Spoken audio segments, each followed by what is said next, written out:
আসসালামু আলাইকুম। আমি আশা করছি জিএসএম সেক্টরের সকল বন্ধুরা ভালো আছেন। মোবাইল রিপেয়ারিং নিঃসন্দেহে একটি সম্মানজনক এবং মহৎ পেশা। আর তাছাড়া অলরেডি যারা এই পেশায় যুক্ত আছেন কিন্তু নিজেকে ডেভেলপ করতে পারছেন না বা ফ্রাস্ট্রেশনে ভুগছেন বা কনফিউজড যে এইটা আসলে আপনার এই কাজটাকে বা মোবাইল রিপেয়ারিং এই সেক্টরটা বা এই ক্যারিয়ারটা আপনার জন্য পারফেক্ট কিনা, এটা আপনি অনেক সময় আইডেন্টিফাই করতে পারছেন না আপনারা। সো সেক্ষেত্রে আমি বলবো আজকের এই ভিডিওটি হতে পারে আপনাদের জন্য একটি সলিড রোডম্যাপ। আজকের এই ভিডিওতে আমরা ডিসকাশন করার চেষ্টা করব জিএসএম সেক্টরে ভালো করতে হলে বা জিএসএম সেক্টরে অলরেডি সিনিয়র টেকনিশিয়ানরা যেভাবে কাজ করতেছে ঠিক ওই জায়গায় পৌঁছাতে হলে আপনার কোন কোন রোডম্যাপ ফলো করতে হবে বা সলিড যে আন্ডারস্ট্যান্ডিংগুলো আজকের এই ভিডিওতে আমি কভার করার চেষ্টা করব। সো সাথে আছি জিএসএম হৃদয়ে। আশা করি আজকের এই ভিডিওটি দেখলে আপনার সময়টা লস হবে না। তাছাড়া আপনারা যারা 1 থেকে 2 বছর বা 3, 4 থেকে 5 বছর ধরে অনেকেই কাজ করতেছেন কিন্তু জিএসএম সেক্টরে বা মোবাইল সার্ভিসিং করতে গিয়ে অনেক সময় মোবাইল ডেট করে ফেলেন বা আপনার কাজের এফিসিয়েন্সিটি অনেক ভালো না। তো সেক্ষেত্রে আমি মনে করি আজকের এই ভিডিওটি আপনাদেরকে হেল্প করবে কিভাবে আপনি ওই লেভেলে পৌঁছাবেন, যেই লেভেলে পৌঁছালে আপনার নিয়ারেস্ট যে এলাকার কাস্টমারগুলো বা আপনার যে বিজনেস বা আপনার যে দোকানকে ভালোভাবে ডেভেলপ করার জন্য যা যা প্রয়োজন আজকের এই ভিডিওতে আমরা ডিসকাশন করার চেষ্টা করব। তো চলুন শুরু করা যাক।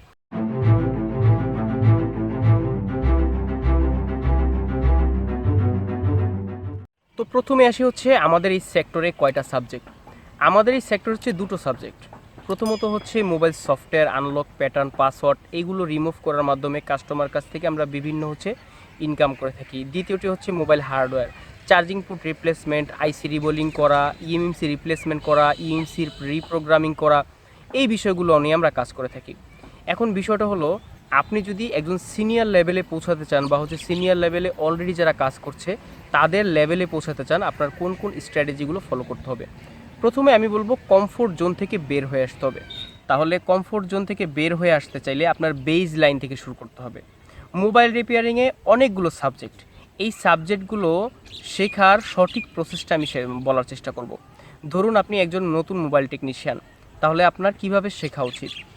মোবাইলের বেস কম্পোনেন্ট সম্পর্কে আপনার আগে ভালো মতো জানতে হবে, প্লাস মাল্টিমিটার, অ্যানালগ এবং ডিজিটাল এই দুটো মাল্টিমিটার সম্পর্কে আপনার খুব ভালো একটা সলিড আন্ডারস্ট্যান্ডিং থাকতে হবে। দ্বিতীয়ত আপনার বেস কম্পোনেন্ট যেমন ক্যাপাসিটার বলেন, তারপর রেজিস্টার বলেন, তারপর আপনার ট্রানজিস্টর বলেন, রেকটিফায়ার ডায়েট, জিনার ডায়েট, এই পার্টসগুলো সম্পর্কে আপনার সলিড ধারণা থাকতে হবে। শুধু সলিড ধারণা থাকলে হবে না, এর ভিতরের এই কম্পোনেন্টগুলো ইন্টারনালি কিভাবে কাজ করে এই বিষয়গুলো যদি আপনি গভীর থেকে ডিপ ওয়ার্ক না করতে পারেন তাহলে ভালো জায়গায় পৌঁছানো সম্ভব। আমরা যেটা করি তাতাল দিয়ে দু একটা ঝালাই করার পরেই বা আমরা দু একটা ঝালাই শিখছি তারপরে ঝাঁপিয়ে পড়ি আইসি রিবোলিংয়ে। এটা থেকে প্রথমে বের হয়ে আসতে হবে। এটা কেন বলছি আমি একটু ক্লিয়ার আপনাদের যে মিসআন্ডারস্ট্যান্ডিং এই বিষয়গুলো আমি ক্লিয়ার করার চেষ্টা করব। এইটা থেকে আমাদের কি কারণে বের হয়ে আসতে হবে। দেখুন, আপনি যদি ভালো মানের টেকনিশিয়ান হতে চান আপনার প্রথমেই বললাম বেস কম্পোনেন্ট সম্পর্কে A to Z master degree থাকতে হবে। না হলে যেটা হবে আপনি যখন অ্যাডভান্স টপিকে আগেই ঝাঁপ দিবেন তাহলে যেটা হবে আপনার এই কাজগুলো করতে এতটাই সমস্যা হবে যে আপনি কাস্টমারের সার্ভিসগুলো সঠিক সময় মতো বা সঠিকভাবে প্রডিউস করতে পারবেন না। আপনার নিজের এলাকায় বা আপনার নিজের যেই মার্কেট প্লেসে কাজ করতেছেন ওইখানে আপনার রিপুটেশন ফলস হবে। তাহলে আমি বলবো কি, প্রথমত আপনার যে বেস কম্পোনেন্ট সম্পর্কে মিটারের মাপ প্লাস বেস কম্পোনেন্টগুলো যেমন ক্যাপাসিটর, রেজিস্টর, ট্রানজিস্টর, ফিল্টার, তারপর আপনার জিনার ডায়েট, রেকটিফায়ার ডায়েট, তারপর বিভিন্ন ধরনের এলডিও, চার কাটাওয়ালা কিছু ট্রানজিস্টর হয়ে থাকে। এই কম্পোনেন্টগুলো কিভাবে কাজ করে বেস কম্পোনেন্ট সম্পর্কে একটা ডিপ ডাইভ আপনার ধারণা থাকতে হবে। আর না হলে যেটা হবে আপনি ম্যাক্সিমাম সময় ফ্রাস্ট্রেশনে চলে যাবেন। আচ্ছা, এই যে মিটারের মাপ এবং বেস কম্পোনেন্ট এগুলোতে আপনার 2 মাস লাগার কথা। তো এখন আসা যাক পরবর্তী সাবজেক্টগুলো। আমাদের যদি বেস কম্পোনেন্টগুলোর কাজ শেষ হয়ে থাকে, যেমন মিটারের মাপ, তারপর বেস কম্পোনেন্টগুলো ধরে নিলাম আপনাদের শেষ 1 থেকে 1.5 মাস এগুলো শেষ করে ফেললেন, তার পরবর্তী ধাপে কোন বিষয়গুলো আপনার লার্নিং করতে হবে। জিএসএম টেকনিশিয়ান বন্ধুরা যারা ইতিমধ্যেই মোবাইল হার্ডওয়্যার কাজ ভালো পারেন কিন্তু সফটওয়্যার কাজ না জানার ফলে আপনার বিজনেসে এটা অ্যাড করতে পারছেন না বা মোবাইল ফ্লাশিংয়ের কাজগুলো আসলে ফেরত দেওয়া লাগতেছে, তাদের জন্য রয়েছে আমাদের full stack mobile flashing online course. আগামী মে মাসের ব্যাচ থেকে যারা জয়েন করবেন তারা এপ্রিলের ভিতরেই ফর্মটা ফিল আপ করে ফেলবেন, কারণ আমরা প্রতি ব্যাচে 10 থেকে 15 জন বা 20 জন নিয়ে থাকি। এর বেশি স্টুডেন্টদেরকে একসাথে সাপোর্ট দেওয়া অনেক ক্ষেত্রেই সম্ভব হয় না। আমি আশা করব আমাদের এই কোর্সটি কমপ্লিট করার মাধ্যমে আপনারা মোবাইল ফ্লাশিং বা মোবাইল সফটওয়্যার রিপেয়ারিংয়ে এক্সপার্ট হতে পারবেন। ধন্যবাদ। আচ্ছা, তাহলে এখন আসি যে আপনারা পরবর্তী স্টেপে কী করবেন। পরবর্তী স্টেপগুলো হওয়া উচিত আপনার মাইক্রোফোন চেঞ্জ করা, চার্জিং পুট কীভাবে সঠিকভাবে রিপ্লেসমেন্ট করা। আমি বলতে চাচ্ছি রিপ্লেসমেন্ট, জাম্পার না। অনেকে আসে জাম্পার নিয়ে টানাটানি করেন। বিষয়টা হচ্ছে দেখেন, জাম্পার হচ্ছে পরের বিষয়, প্রথম হচ্ছে রিপ্লেসমেন্ট করা। যখন আপনি প্রত্যেকটি মডিউল অর্থাৎ চার্জিং পোর্ট, তারপর হচ্ছে ব্যাটারি কানেক্টর, তারপর হচ্ছে আপনার একটা এলসিডি রিপ্লেসমেন্ট করা আগে শিখবেন। যখন আপনি রিপ্লেসমেন্ট করা শিখবেন তখন যেটা হবে আপনার ভিতরে একটা কনফিডেন্ট লেভেল কাজ করবে, যেই কনফিডেন্টের দ্বারা আপনি আরও এগিয়ে যেতে আপনাকে ওইটা সহযোগিতা করবে। তাহলে রিপ্লেসমেন্ট যখন পারফেক্টলি শেখা হয়ে যাবে তখন আপনি মোবাইল মাদারবোর্ডের যে স্পেসিফিক যে ডায়াগ্রামগুলো আছে এই ডায়াগ্রামগুলো সম্পর্কে আপনার ধারণা নিতে হবে। যেমন মোবাইলের ভিব্যাট কি, চার্জিংয়ের হচ্ছে ভিসিএজি মানে কি, ক্লোন লাইনগুলো কিভাবে কাজ করে, বিপিএস ভোল্টেজ কি, স্ট্যাটিক ভোল্টেজ কি, জিআর ভ্যালু কি, এগুলোর মান কখন শো করে, কীরকম শো করে, কত শো করলে, বা হচ্ছে স্ক্যামেটিক ডায়াগ্রাম অনুযায়ী এগুলো কীভাবে বুঝে কাজ করা যায়, এই বিষয়গুলো আপনারা শিখে নেবেন। এগুলো হলে হবে কি, আপনারা যখন কাজ করবেন এফিশিয়েন্টভাবে কাজ করতে পারবেন। কারণ আপনি একটা চার্জিং পুট রিপ্লেসমেন্ট করলেন, মানে রিপ্লেসমেন্ট করার পর যদি একটা জাম্পারের প্রয়োজন হয় তখন এইটার জন্য যদি অন্য কোনো টেকনিশিয়ানের কাছে যেতে হয় এটা খুব দুঃসাধ্য বা হচ্ছে কষ্টসাধ্য ব্যাপার।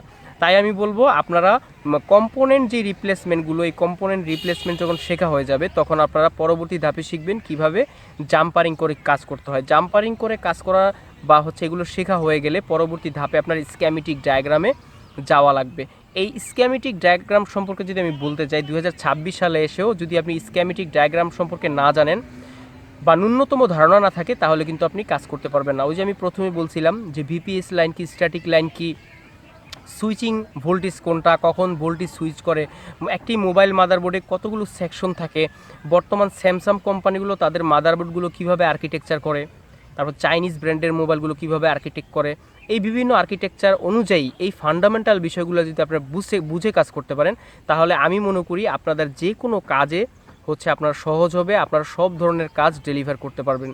তাছাড়া একটি বিষয় মাথায় রাখতে হবে, যারা প্রসেসর রিবোল করেন, দেখুন আমি প্রথমেই বলছিলাম যারা বেস কম্পোনেন্টের কাজ না শিখেই বা মোবাইল রিপেয়ারিংয়ের কোর ফাউন্ডেশন সলিড না করেই যারা সিপিইউ রিবোলিংয়ে চলে যান তাদের ক্ষেত্রে যে সমস্যাটা হয় সেটা হচ্ছে, ধরেন আপনি একটা সিপিইউ চেঞ্জ করলেন বা রিবোল করলেন, তাহলে রিবোল করার পর যদি জিআর ভ্যালুতে কোনো সমস্যা থাকে তাহলে সিপিইউ রিবোল করে কোনো কাজ হইল না। তার মানে বোঝাতে চাচ্ছি যে যদি সিপিইউ রিবোল করার পরে ফেস ক্যামেরাটা ওপেন হচ্ছে না, ধরেন আপনি সিপিইউ রিবোল করলেন, করার পরেও কাজ করতেছে না, তাহলে এটা জিআর ভ্যালুতে প্রবলেম। তাহলে GR value section by section কিভাবে ব্রিজিং হয়, কিভাবে এই কাজগুলো হয়, একটি মোবাইল মাদারবোর্ডের ফান্ডামেন্টাল স্ট্রাকচার যদি বুঝে কাজ না করতে পারেন, জিআর ভ্যালুটা যদি ব্রিজিং লাইন, ওপেন লাইন কোনটা, এই বিষয়গুলো যদি না বুঝেন তাহলে যেটা হবে প্রসেসর রিবোল করা শিখে কোনো লাভ নাই। দিন শেষে আমরা যখন কাজ করব আমাদের প্রত্যেকটি ফান্ডামেন্টাল বিষয়গুলো সলিড থাকতে হবে। যেমন ধরুন একটি মোবাইলের মাদারবোর্ড আসছে আপনার কাছে, সেটা খুব গরম হয়, এটা হিটিং ইস্যু, বা হচ্ছে একটি মোবাইলের মাদারবোর্ড আসছে সেটা অটো রিস্টার্ট নেয়। এই যে কিছু বেসিক বিষয় আছে যেই বিষয়গুলো মানে আমাদের কাছে প্রতিনিয়ত এই কাজগুলো আসে, এই কাজগুলো যদি আপনি ফিক্স করতে চান আপনার অবশ্যই কোর ফাউন্ডেশন বা হচ্ছে বেস যে কম্পোনেন্ট সম্পর্কে, মিটারের মাপ, তারপর হচ্ছে আপনার স্ক্যামেটিক ডায়াগ্রাম সম্পর্কে, চার্জিং পুট রিপ্লেসমেন্ট করা, মাইক্রোফোন রিপ্লেসমেন্ট করা, মাইক্রোফোন কত ধরনের হয়, চার্জিং পুট কত ধরনের হয়, একটা চার্জিং পুটের ভিতরে কত ধরনের কানেকশন থেকে থাকে। তো আমি ধরে নিলাম এই বিষয়গুলো আপনারা কমপ্লিট করছেন। কমপ্লিট করার পরে কাজ শেষ না, এরপর আপনাদের 1 থেকে 2 বছর মিনিমাম আপনাদের প্র্যাকটিক্যাল রিয়েল লাইফ মানুষের কাজ করতে হবে। ভালো হোক মন্দ হোক যেভাবে হোক জোড়াতালে দিয়ে বুঝে শুনে কাজ করে করে নিজের যে সেলফ লার্নিংটা এটা পাকাপোক্ত করতে হবে। এক সময় আসবে আপনার মাসেল মেমোরি তৈরি হবে। দেখেন সিনিয়র লেভেলের টেকনিশিয়ান যারা তারা এত দ্রুত কাস্টমার ডেলিভার মানে কাস্টমার সার্ভিস ডেলিভার করে কীভাবে এটাকে বুঝতে হবে। আমরা যেরকম বডি বানাই না পেশি হয়, এরকম আপনি আমরা যারা মোবাইল সার্ভিসিং করি এটা তো আর বডি বানানোর শক্তি দিয়ে কাজ না, এটা হচ্ছে ব্রেইনের দ্বারা করতে হয়। এর জন্য আমাদের মস্তিষ্কে হচ্ছে কিছু মাসেল মেমোরি আছে। এই মাসেল মেমোরি যদি তৈরি হয় তখন দেখবেন একটি কাজ যখন একটি কাস্টমার আপনার কাছে দিবে হাতে, তখন সেই মাসেল মেমোরি দিয়ে আপনি খুব দ্রুত সময়টা সলভ করতে পারবেন।